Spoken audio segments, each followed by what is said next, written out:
We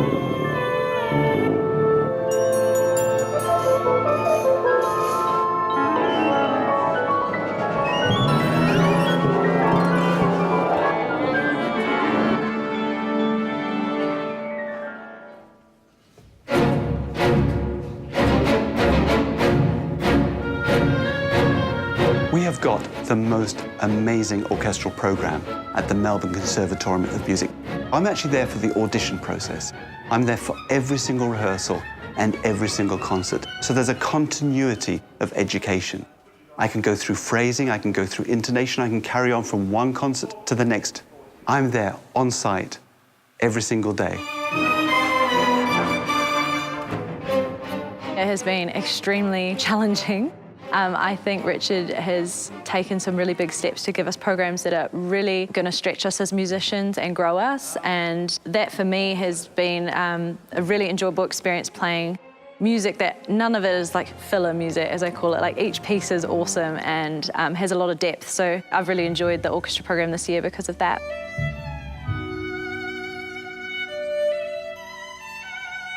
As a principal oboist, I've learnt a lot about leadership in my role, not only how to lead the oboe section, but also how to lead the entire woodwind section. And by working with my fellow colleagues, I've learnt a lot about teamwork as well. It really is such an amazing opportunity to work with very talented musicians, and by listening to their opinions and observing how they play, we've learnt a lot about how we can combine our skills to come up with the best possible product.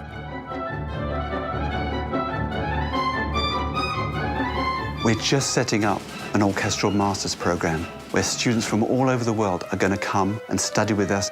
So we've got a fantastic, it's a unique experience for postgraduate students to come and study with us. And another thing that we've set up, we're going to be touring. What a wonderful experience when students go on tour. The camaraderie, the team spirit, and after all, playing an orchestra is a team spirit game. We're willing each other to play. Going on tour is the best way to play better. When you're practicing, having to find your own way with the music because there's no recordings to listen back to. It's really finding your own interpretation of the music that he's written and bringing that to the orchestra.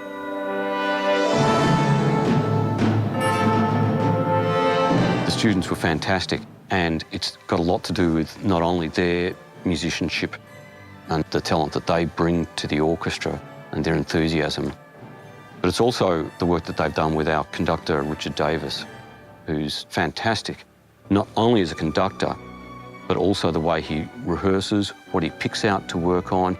He encourages them to listen into fine detail of how they interlock, the sound they make, the balance, and then he gets them listening in this way and they start playing in this way. It's fantastic. It's been a pleasure to watch the piece come into life under Richard's baton.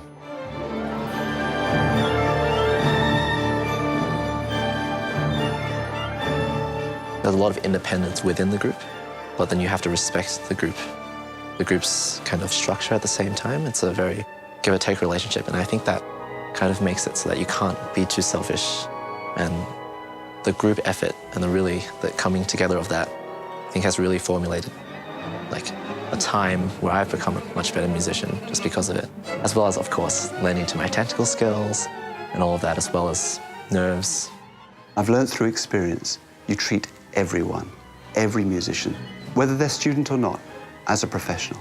The very first day I landed, I wrote them a very long email telling them I'll treat them as professional musicians and with the respect that that entails. But they have to reciprocate that. They have to listen to 3 different recordings of the pieces we're playing, and they have to practice every single note. And my God, the first rehearsal was fantastic. You treat someone like a professional, they play like a professional.